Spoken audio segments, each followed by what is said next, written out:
Promotional consideration paid for by the following. Hello and welcome to Quick Shot Reviews for Cheap Shot Entertainment. Today we're going to be having a look at the Super Mario Brothers movie 30 years ago since the last Super Mario Brothers movie. Can this new Super Mario Brothers movie be any better? Obviously the first one, the one released in 1993, was not received very well, but it has garnered a cult following over the years. Can this one hit the ground running? It has literally taken Nintendo 30 years to bring this one back out after the success of Sonic the Hedgehog, no doubt. But is it any good? Well, I'm going to talk about it. Please join me in the main part of the video.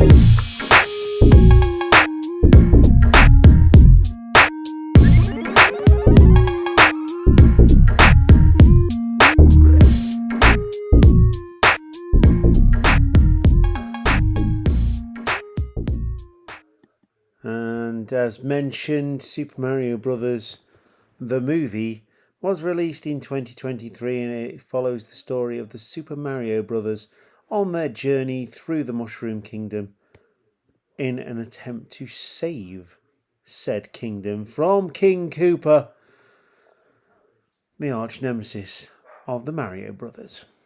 Now, this film does follow the story of the game, but let's face it, whoever played the game for the story, it was because of the sounds, the sights, the fun that was contained within the Super Mario Brothers games, and that went all the way through to several different generations of Super Mario games, lots of spin-off Super Mario Kart.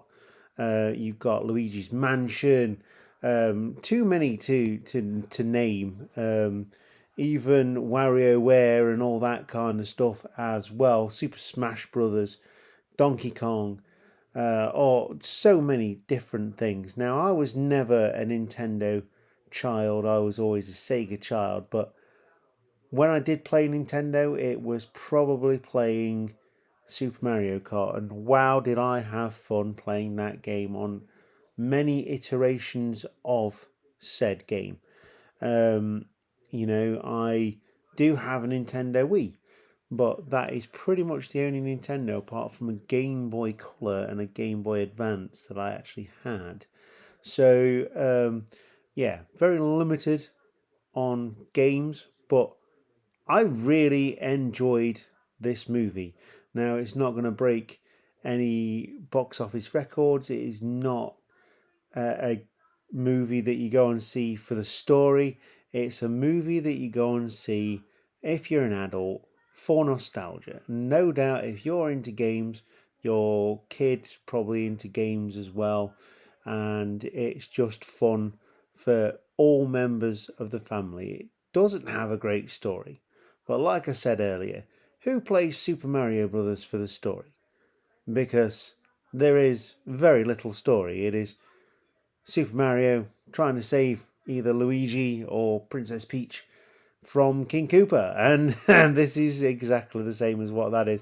It's got a lot of comedy in it. It's got a lot of nods to other IPs within the Nintendo world, and it's expertly put together. But like I say, it's not going to win any awards for Best Picture. Directors Aaron Horvath, Michael Jelenic, and Pierre Ludic do the directing between them. This usually shows quite badly, to be honest, but in this one, they seem to be on the same page. They knew what their IP was, and it they didn't try to make it anything other than a Super Mario movie. And it stars Chris Pratt playing the voice of Mario, Anna Taylor-Joy playing Princess Peach, and Charlie Day with the voice of Luigi. But most notably here, and I didn't really notice this too much until King Koopa started singing, and then there was that unmistakable voice of Jack Black playing Bowser, the King of the Koopas. You got Kevin Michael Richardson playing Kamek, who is Donkey Kong's dad, and you've got several other people as well playing Mario and Luigi's family along the way.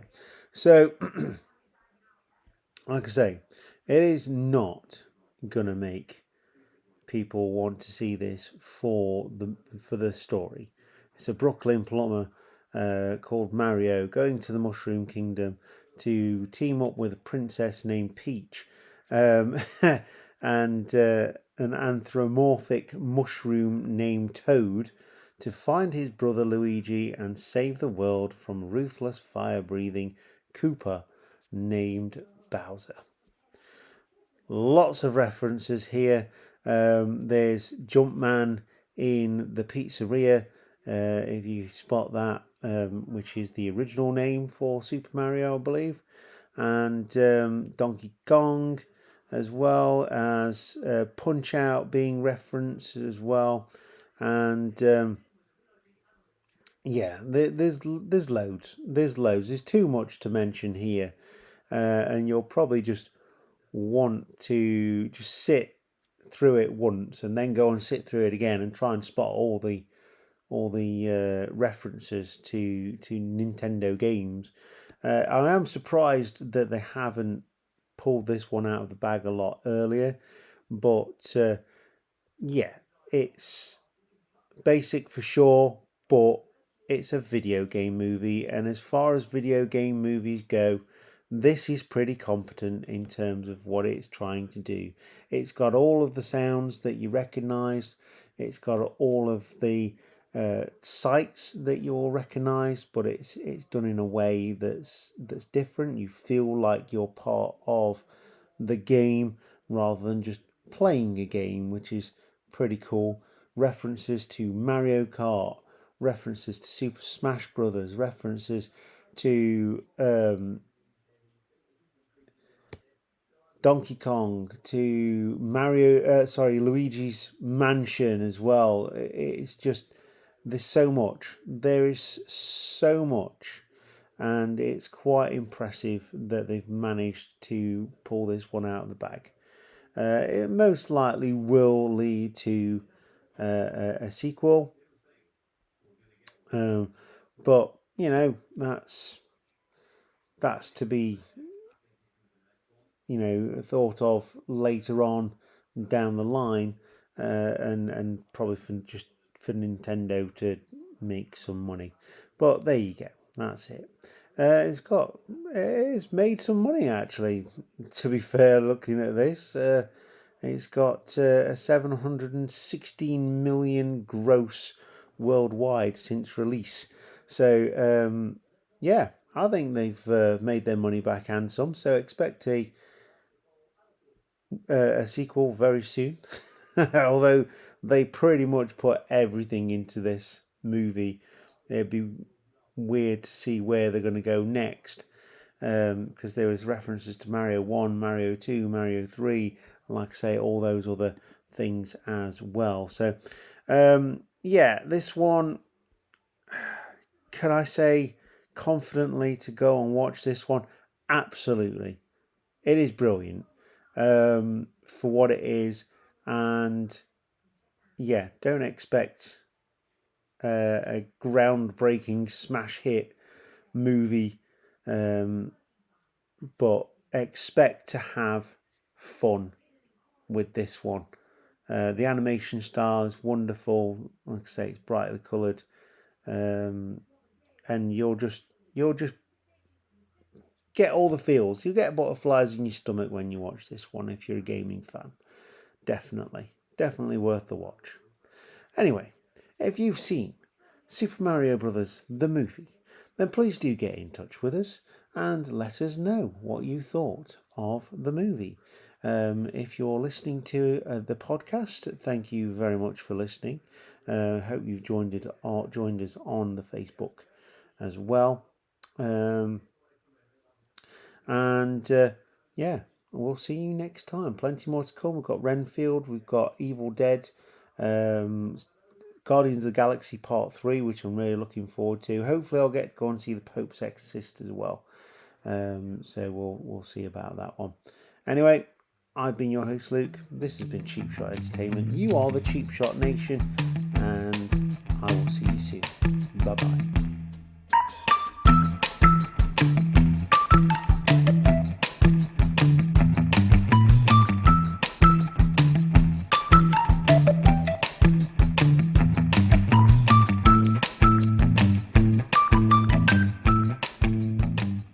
Hiya.